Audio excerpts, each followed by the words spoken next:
Radio Clédou à Bamako et Koulikoro, 101.2 MHz. Radio Clédou, le journal, avec Sotelma Malitaire.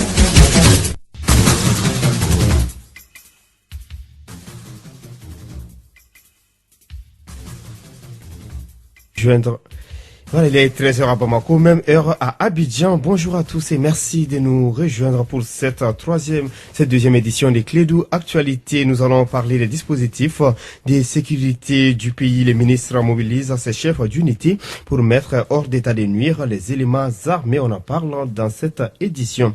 Les partis URD a organisé hier une rencontre sur l'état des listes électorales et l'application réelle de la nouvelle loi électorale. On en parle également dans ces 13h. L'Institut des sciences appliquées de Bamako annonce également l'ouverture de nouvelles filières. Parmi ces filières, on peut citer entre autres les génie informatique, l'assurance qualité des aliments, sécurité sanitaire des aliments. Et puis l'actualité internationale vous sera décryptée dans cette édition par Mariam Gaba. Voici pour vous le sommaire. Bienvenue à tous.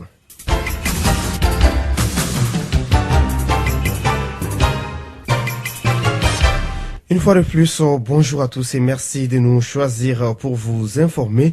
Je vous le disais tantôt, les temps sont durs. Ce sont les mots du ministre de la Sécurité intérieure et de la Protection civile face à l'insécurité de plus en plus grandissante sur l'ensemble du territoire malien où les attaques sont devenues quotidiennes. Le général Salif Traoré mobilise ses chefs d'unité. Objectif pour chasser et mettre hors d'état de nuire les éléments armés auteurs d'attaques terroristes ou des grands banditisme.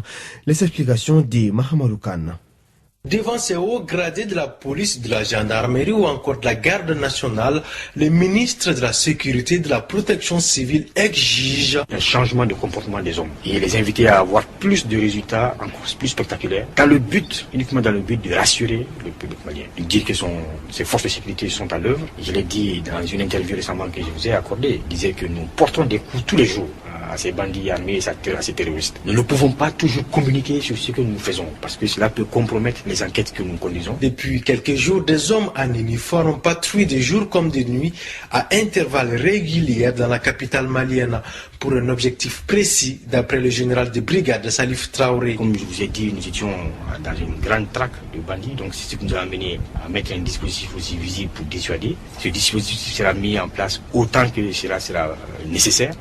Et ça prend d'autres formes. Et sachez aussi qu'il y a des hommes en civil qui sont dans la ville aussi et qui sont vigilants. Toujours parlant de changement de comportement, Salif Traoré précise. Alors c'est un comportement de certains agents, je tiens à le rappeler, certains, c'est pas tout le monde, certains comportements de certains agents peuvent compromettre cet effort-là. Puisque quand le public n'est pas content, n'est pas rassuré, n'est pas mis en confiance, l'information ne nous parviendra pas. C'est pourquoi j'ai insisté sur ce point-là. Et j'ai parlé aux chefs d'unité et leur dit d'être vigilants et d'être derrière leurs hommes sur le terrain pour que ceux qui seraient tentés de s'adonner à de tels comportements puissent être immédiatement rattrapés et sanctionnés. Quant à l'enquête sur l'attaque terroriste contre les cercles de Banamba dans la nuit de dimanche à lundi, elle avance avec de nouveaux éléments selon les ministres. L'un des auteurs ou complices qui a dirigé cette attaque-là contre Banamba est déjà entre nos mains. Ça veut dire que quand la population collabore, nous avons des résultats très très rapidement. Dans le cas contraire, cela peut prendre du temps. Le patron du département de la sécurité et de la protection civile rassure les populations maliennes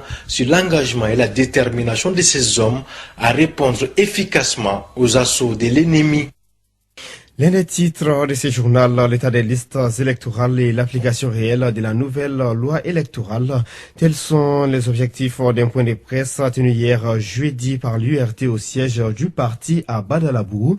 L'Union pour la République et la démocratie a déposé plus de 600 listes sur toute l'étendue du territoire national. Il a été également question d'insécurité grandissante au Mali. Écoutons Demba Traoré, secrétaire chargé à la communication de l'URD au micro d'Étienne Niari. L'URD a déposé sur toute l'étendue du territoire 660 listes de candidatures. 660 listes dans 660 communes, bien entendu. Et le ministre de l'administration territoriale a évoqué en début de semaine que les élections seront tenues dans 688 communes dans lesquelles les listes ont été déposées. Ce qui m'a fortement indigné personnellement en tant que citoyen, en tant que militant des droits de l'homme, en tant que membre d'un parti politique de l'opposition, c'est qu'une loi initiée par la majorité présidentielle, par le gouvernement de la République du Mali en 2015 pour assurer la promotion du genre lors des élections locales. Cette loi adoptée sous le numéro 02-2015 en décembre 2015, promulguée par le président de la République, chef de l'État, publiée au journal officiel de la République du Mali depuis 2015, que cette loi n'ait pas été appliquée par les juridictions maliennes. À l'instant, Demba Traoré, secrétaire chargé à la communication de l'URD, sur un autre sujet, entrepreneur, artiste, animateur radio et peut-être bientôt conseil communal, notre collègue Yeli Madi Konate est 5e sur la liste ADP Maliba ADPM ASMA pour la communale du 20 novembre 2016 en commune D du district de Bamako. L'animateur de Allo Clédou bat campagne à travers les porte-à-porte pour convaincre ses partisans. Le candidat Yeli Madi Konate est au micro de Mahamadou Kana. Je le dis souvent à ceux qui sont surpris de me voir ici que depuis l'âge de 12 ans, je suis dans l'arène politique. Et je dis souvent en m'amusant que la première fois que j'ai vendu une carte d'un parti politique, j'avais 12 ans. Donc ce qui veut dire que j'ai toujours fait de la politique. Mais vous savez, les gens sont toujours surpris de voir des gens dans le nouveau domaine. Nous sommes malheureusement dans un état d'esprit au Mali où les gens pensent que vous devez être dans un seul secteur. Or, je le dis tout le temps, le premier état d'esprit du premier président de la République du Mali, Modibo Keïta, c'est de faire tout ce qu'on pouvait faire pour ce Mali parce que nous sommes partis de rien. Donc les gens sont surpris quand ils me voient dans le rap, et après cela dans l'animation, après cela dans l'entrepreneuriat, après cela dans la politique. Et pour moi, tout cela est la même chose. C'est tout simplement la volonté de me donner pour mon pays à travers les activités que je peux mener. Quand c'est là, vous nourrissez beaucoup d'ambition pour la commune 2. Comment peuvent-elles se traduire sur le terrain concrètement? Mais écoutez, la première chose que nous voulons faire d'abord, ce serait d'être élus sur des bases saines. C'est vrai que le projet de société est très important, c'est vrai que nous devons proposer, nous devons être sur des programmes, mais ce n'est pas tout. Vous savez, nous savons comment sont faites malheureusement les élections dans notre pays. Elles sont souvent basées sur la souffrance des populations. On sait que les gens sont en besoin, on joue sur les sentiments et sur les besoins des populations. Et une fois que nous sommes élus, tout est terminé. Et là, je suis vraiment très heureux de voir que plusieurs jeunes, à travers plusieurs communes, se présentent et disent clairement qu'ils n'ont pas les moyens, mais qu'ils ont des idées et qu'ils veulent juste donner. Ou alors certaines personnes qui ont les moyens au contraire, mais qui ne l'étalent pas sur la place publique et disent votez pour moi parce que je veux faire les choses. Ça déjà, c'est très très important. Alors, c'est quoi le message dans ces cas? Qu'est-ce que vous voulez véhiculer comme valeur finalement au sein de notre communauté? Écoutez, le message est très simple. Si vous votez pour des gens parce qu'ils vous donnent de l'argent ou des besoins sur le moment, ne comptez pas sur eux pour qu'ils travaillent après pour la mairie, puisque tout simplement il faudra un retour à investissement. Mais si vous votez en âme et conscience pour des gens en qui vous croyez, ou alors à des gens à qui vous voulez donner une nouvelle chance, ben ces gens-là vous seront redevables parce que justement vous ne leur devez rien, ils vous doivent, et si vraiment moralement ils sont forts, ils se battront pour la mairie, pour tout simplement leur commune. Nous faisons du porte-à-porte, nous allons vers les gens et nous leur disons clairement que nous avons un beau programme pour la commune et nous voulons donner. Et moi-même j'apprends beaucoup parce que je suis dans la commune 2 depuis des années, mais faire ces porte-à-porte là, nous avons déjà commencé avant, mais pas aussi élaboré que cette fois-ci. J'apprends auprès de ceux qui sont sur cette liste-là et j'apprends auprès de tous ces gens-là que nous allons voir. Et je suis très très heureux et très optimiste par l'état d'esprit parce que les gens veulent évoluer. L'état d'esprit a évolué, les gens veulent des nouvelles personnes avec des nouvelles ambitions, avec une nouvelle façon de penser. Merci beaucoup. Yeli Madi Konate, vraiment bonne chance, bon vent. Merci infiniment. À l'instant, Yeli Madi Konate, c'était l'entretien de ce journal réalisé par Mahamadou Khan. Vous suivez la deuxième édition des Clédou Actualité.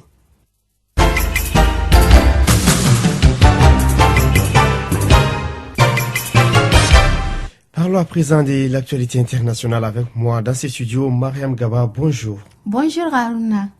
En Côte d'Ivoire, les avocats de Simone Gbagbo suspendent leur participation au procès. Les avocats de la défense ont affirmé ce jeudi qu'ils suspendaient leur participation au procès de Simone Gbagbo, jugé pour crime contre l'humanité depuis le 31 mai à Abidjan.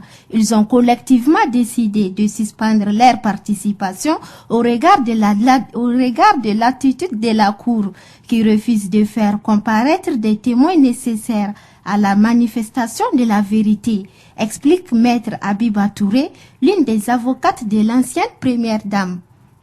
Et en Afrique du Sud, la motion de défiance échoue. C'est le troisième vote de censure contre le chef de l'État en une année. Le Parlement sud-africain l'a rejeté. Les députés du parti au pouvoir, l'ANC, ont fait bloc derrière leur président. Rappelons que Jacob Zuma était mis en cause pour ses liens présumés avec une famille d'hommes d'affaires, les Gupta. Le chèque de cette motion de défiance s'explique par la solidité de l'impressionnant bouclier dont dispose le président sud-africain. Car au Parlement, l'ANC, c'est-à-dire le Congrès national africain du président Zuma, a une écrasante majorité. À lui seul, le parti au pouvoir dispose de 249 sièges sur 400. Enfin, alors que la COP22 se tient en ce moment même au Maroc, à Marrakech, la Côte d'Ivoire tente de protéger son environnement. Le pays est en effet l'un des plus touchés de la déforestation d'Afrique. Il a perdu 75% de ses forêts en un demi-siècle.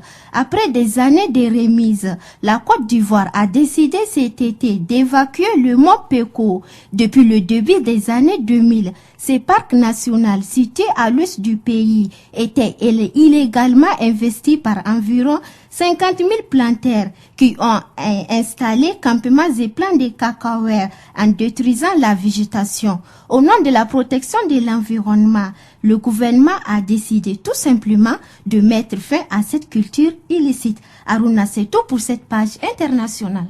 Mais depuis 21 000 anciens occupants du mont Peko sont en grande détresse, déplacés dans les villages, environnements et privés de leurs moyens de subsistance. Il manque de tout. Mariam Gaba, merci pour toutes ces précisions. Comprenez là, c'était son baptême de feu. Il est 13h12. Clédou Info, deuxième édition.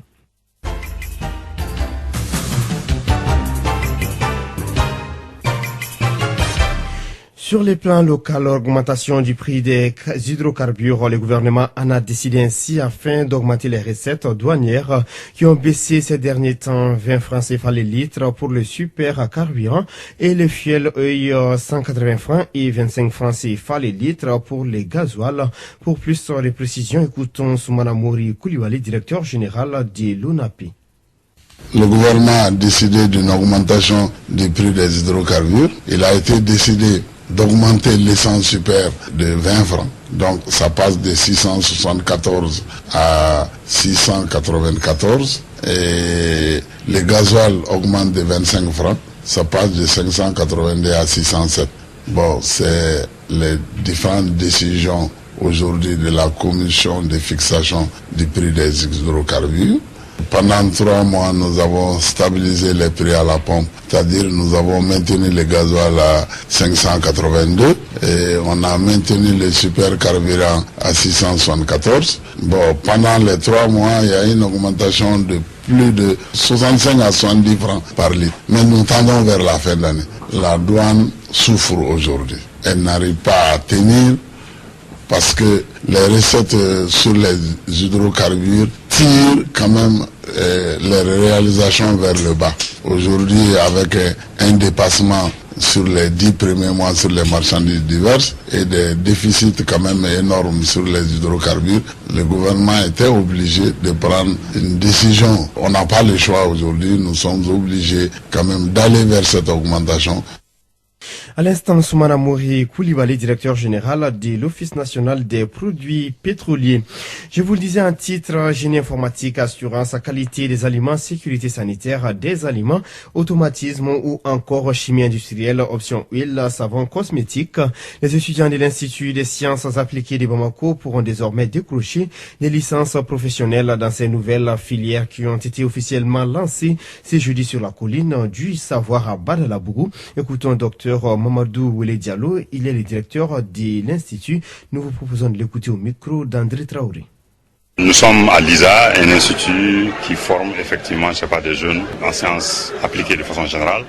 Et le premier diplôme que nous donnons, c'est alors des licences professionnelles. La formation en licence professionnelle exige à ce que nous soyons en phase avec le développement, justement, socio-économique du pays. Donc, nous avons formulé de nouvelles formations en se basant sur une enquête que nous avons faite, au niveau de la société, pour voir quels sont les besoins, les nouveaux besoins, pour voir quelles sont les nouvelles filières, quels sont les besoins des entreprises, quels sont les besoins des services. Et à partir de là, nous avons élaboré des curricula et nous avons tenu un atelier pour valider ces curricula avec ces partenaires du milieu professionnel. D'abord, nous avons une licence professionnelle en génie informatique. Tout le monde sait aujourd'hui jusqu'à quel niveau nous avons une expansion dans ce domaine de l'informatique au Mali et de façon générale dans le monde. Nous avons aussi une licence professionnelle en assurance qualité des aliments, une licence professionnelle en sécurité sanitaire des aliments, une licence professionnelle en chimie industrielle, option huile, savon, cosmétique, et enfin une licence professionnelle en automatisme. Donc nous avons bel et bien des débouchés potentiels pour ces jeunes-là et nous avons un partenariat très fort avec le milieu professionnel qui doit les recevoir dans les stages au cours des travaux tutorés. À l'instant, docteur Mamadou Wile Diallo, directeur de l'Institut des sciences appliquées du Mali. En 2015, le monde a enregistré plus de 5 millions de décès dus au diabète, d'où le choix du thème de la journée mondiale de lutte contre le diabète. Ayons les yeux sur le diabète qui sera célébré le lundi prochain. En prélude de cette journée, une conférence de presse a été organisée hier jeudi à l'OMS par la Fédération nationale des diabètes et l'ONG Santé Diabète. On fait le point avec Fanta Djakiti. Cette conférence de presse a comme but d'informer les journalistes pour une meilleure sensibilisation de la population sur le diabète.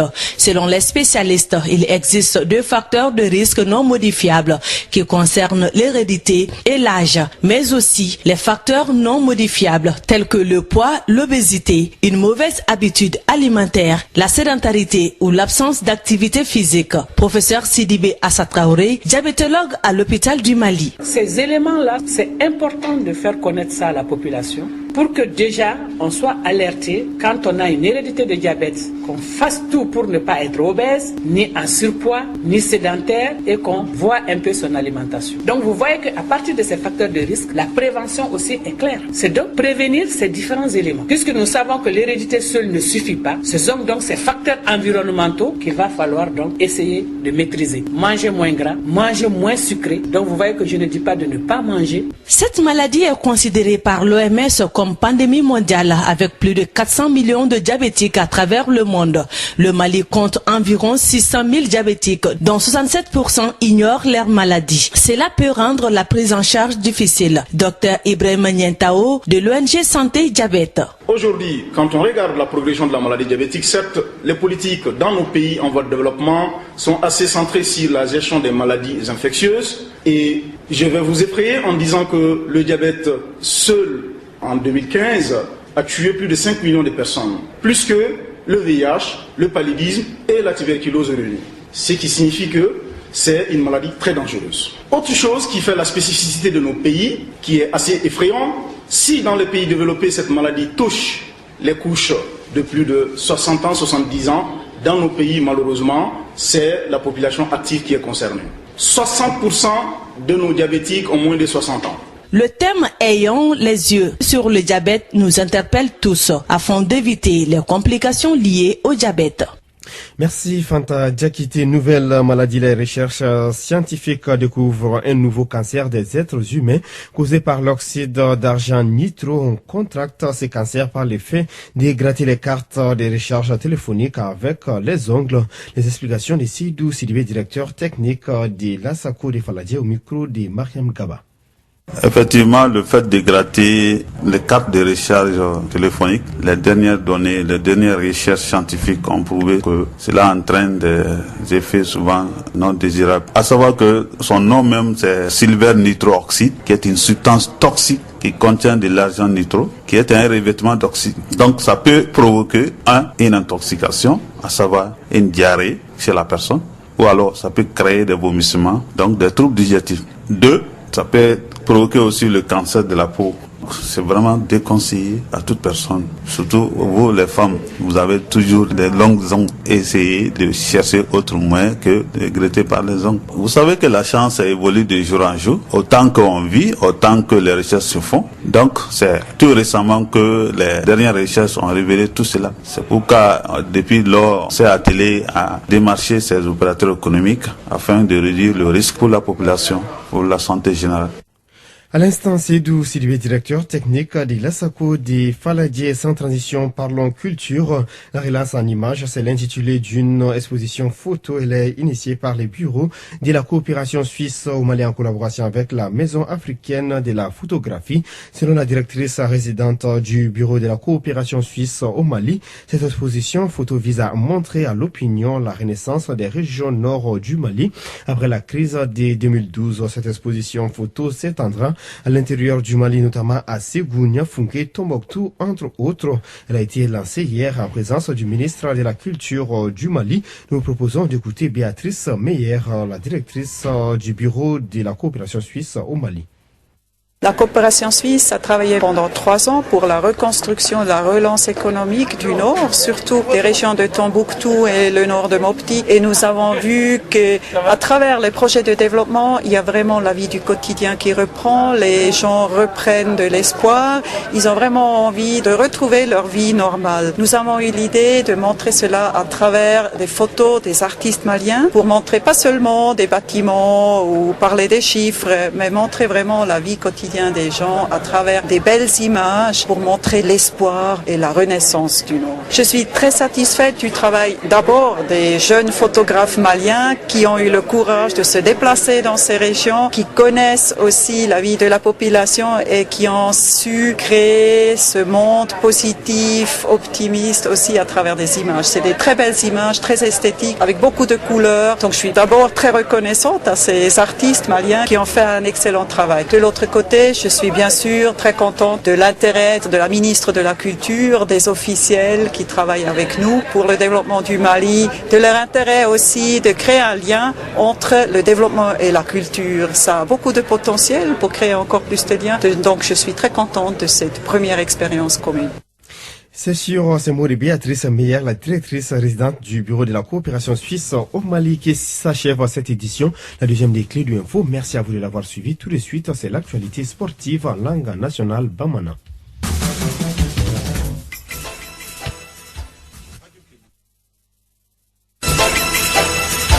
Radio Kédou, le journal avec Sotelma Malitaire.